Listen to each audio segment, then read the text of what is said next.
Hello दोस्तों, revision hub में आपका स्वागत है। तो जो भी चैनल पे नए आए हैं, चैनल को सब्सक्राइब करके बेल आइकन जरूर दबा दीजिएगा ताकि नेक्स्ट वीडियो का नोटिफिकेशन जो है वो आप तक पहुंच सके। आज है 29 अक्टूबर और 29 अक्टूबर से जुड़े इंपॉर्टेंट करंट अफेयर के 10 क्वेश्चन हम डिस्कस करने वाले हैं, जो कि आने वाले सभी एग्जामों के लिए काफ़ी ज़्यादा महत्वपूर्ण होगा। तो चलिए बिना देरी के स्टार्ट करते हैं और आप जो है एक एक क्वेश्चन को ध्यान से देखिएगा और याद करने की कोशिश करिएगा। इसी वीडियो में आपको याद हो जाएगा। तो चलिए हम पहले क्वेश्चन के साथ डिस्कस करते हैं। पहला क्वेश्चन क्या है? पहला क्वेश्चन है, हाल ही में किसे आईसीआईसी बैंक का एमडी एंड सीईओ पुनः से नियुक्त किया गया? आंसर क्या हो जाएगा इसका? संदीप बख्शी। संदीप बख्शी को जो है वो आईसीआईसीआई बैंक का एमडी एंड सीईओ नियुक्त किया गया है। और ये बैंक जो है वो भारत का एक प्राइवेट बैंक है, यानी कि पब्लिक बैंक है का, और सबसे बड़े बैंकों में से एक है आईसीआईसीआई बैंक। और इसका जो है मुख्यालय मुंबई में है और इस पंजीकृत मुख्यालय बड़ोदरा में है और कैपिटल जो है इसका जो है कार्यकारी मुख्यालय मुंबई में है। इसकी स्थापना जो है आईसीआईसीआई बैंक की, ये हुआ था 5 जनवरी, ठीक है, 1994 में जो हुआ था, इसकी स्थापना हुआ था आईसीआईसीआई बैंक की। तो ये भी आप याद रख सकते हैं। चलिए आगे बढ़ जाते हैं। अगला क्वेश्चन है, यूएनएससी की आतंकवाद बैठक किस देश में आयोजित की जाएगी? आंसर क्या हो जाएगा इसका? भारत। भारत में जो है वो यूएनएससी की आतंकवाद बैठक आयोजित की जाएगी। यूएनएससी का फुल फॉर्म आपको पता होगा, यूनाइटेड नेशन सिक्योरिटी काउंसिल, ये इसका फुल फॉर्म हो जाता है। और ये जो है यूनाइटेड नेशन का ही, संयुक्त राष्ट्र का ही एक भाग है। और यूएनएससी में टोटल 15 मेंबर होते हैं। इसमें से 5 जो है वो अस्थाई मेंबर होते हैं और 10 अस्थाई मेंबर होते हैं। अभी वर्तमान में जो है वो भारत अस्थाई मेंबर है और 5 अस्थाई मेंबर है जिसके पास वीटो शक्ति है। उसमें से है एक रूस है, अमेरिका है, फ्रांस है, ब्रिटेन है और चीन है। ये 5 देश जो है वो यूएनएससी के परमानेंट मेंबर में से है। और जो है 10 अस्थायी सदस्य है, जिसमें से भारत भी है। और ये जो है वो 2 साल के लिए बनाया जाता है। तो ये भी आप याद रखिएगा। चलिए आगे बढ़ जाते हैं। अगला क्वेश्चन है, हाल ही में किस राज्य सरकार ने महिलाओं के लिए अनुकूल पर्यावरण परियोजना शुरू की है? आंसर क्या हो जाएगा? केरल। केरल की सरकार ने महिलाओं के लिए अनुकूल पर्यटन परियोजना शुरू की है। तो ये आप याद रखिएगा। अगर केरल की बात कर लें तो इसका जो कैपिटल यानी कि राजधानी है केरल की, तिरुवनंतपुरम उसकी राजधानी है। सीएम जो है केरल के पिनरई विजयन वहाँ के सीएम है। और गवर्नर आरिफ खान, मोहम्मद आरिफ खान जो है वो केरल के गवर्नर है। कथकली नृत्य का संबंध भी केरल से है। और केरल की जो भाषा है वो मलयालम, केरल में मलयालम बोली जाती है। तो ये भी आप याद रखिएगा। केरल में लोकसभा की टोटल 20 सीटें हैं और राज्यसभा की जो है वो 9 सीट केरल में है। तो ये भी आप याद रखिएगा। और भारत का सबसे शिक्षित राज्य की बात कर ले तो वो भी केरल ही है। तो ये भी आप याद रखिए। चलिए आगे बढ़ जाते हैं।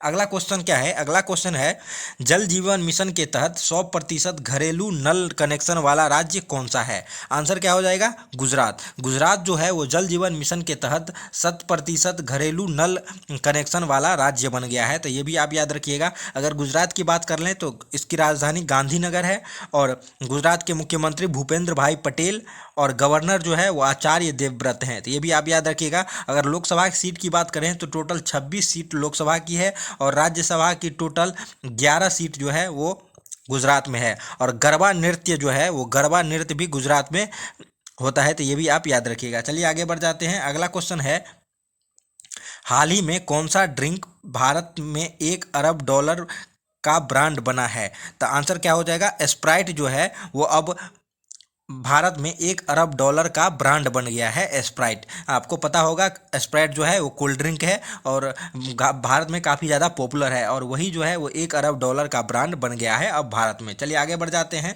अगला क्वेश्चन है, कौन सा देश हाल ही में मनोरंजन प्रायोजक के लिए भांग उपयोग को वैध करेगा? आंसर क्या हो जाएगा? जर्मनी। जर्मनी जो है वो मनोरंजक प्रयोजक यानी कि एडवर्टाइजमेंट जो होता है मनोरंजन के में, उसमें भांग उपयोग को वैध कर दिया है। अब भांग के उपयोग का भी आप एडवर्टाइजमेंट कर सकते हैं जर्मनी में। तो ये आप याद रखिएगा। अगर जर्मनी की बात कर लें तो बर्लिन उसकी राजधानी है जर्मनी की और यूरो जो है वहाँ की मुद्रा है जर्मनी का। तो ये भी आप याद रखिएगा। चलिए आगे बढ़ जाते हैं। अगला क्वेश्चन है, हाल ही में कहाँ स्थित 2 नए भारतीय समुद्र तट को ब्लू फ्लैग सर्टिफिकेट मिला है? आंसर क्या हो जाएगा? लक्षद्वीप। लक्षद्वीप के 2 नए भारतीय समुद्र तट को अब ब्लू फ्लैग सर्टिफिकेट दे दिया गया है। और ब्लू फ्लैग सर्टिफिकेट जो है वो सबसे स्वच्छ समुद्री तट को दिया जाता है जो पर्यावरण के अनुकूल हो, उसे जो है वो ब्लू फ्लैग दिया जाता है। तो ये भी आप याद रखिएगा। और लक्षद्वीप का 2 समुद्र तट है जिसे ब्लू फ्लैग सर्टिफिकेट दिया गया है। अगर लक्षद्वीप की बात कर लें तो लक्षद्वीप की राजधानी जो है वो कवरत्ती है, और यह जो है ये भारत का एक केंद्र शासित प्रदेश है, और यह अरब सागर में स्थित एक द्वीप है, द्वीप का समूह है। ठीक है, ये भी आप याद रखिएगा। और उसके वर्तमान में जो प्रशासक है वो प्रफुल्ल पटेल हैं। तो ये भी आप याद रखिएगा, प्रफुल्ल पटेल लक्षद्वीप के प्रशासक है, कवरत्ती इसकी राजधानी है, और यह अरब सागर में स्थित है। तो चलिए आगे बढ़ जाते हैं, अगला क्वेश्चन देख लेते हैं।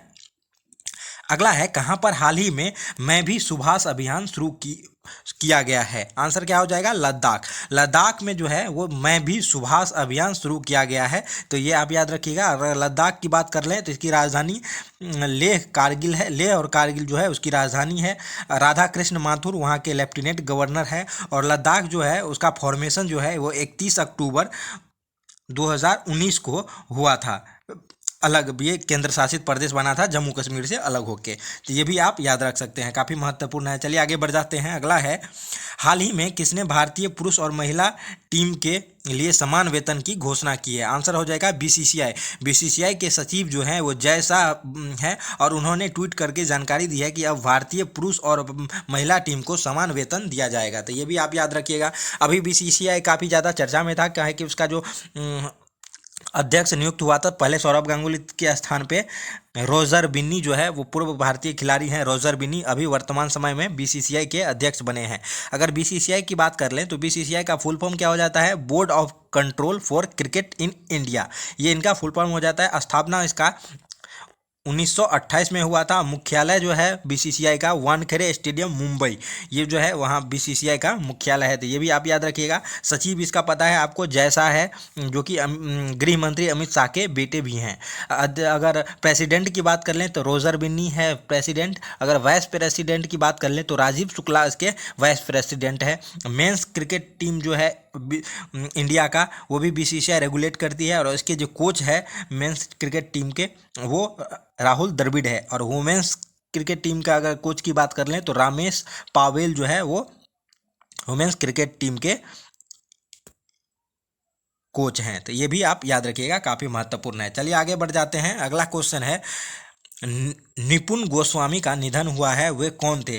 हाल ही में जो है अभी वर्तमान समय में काफ़ी चर्चा में था निपुण गोस्वामी, उनका हाल ही में निधन हो गया है। और वो जो थे वो एक अभिनेता थे। ये काफ़ी महत्वपूर्ण है, आप याद रखिएगा।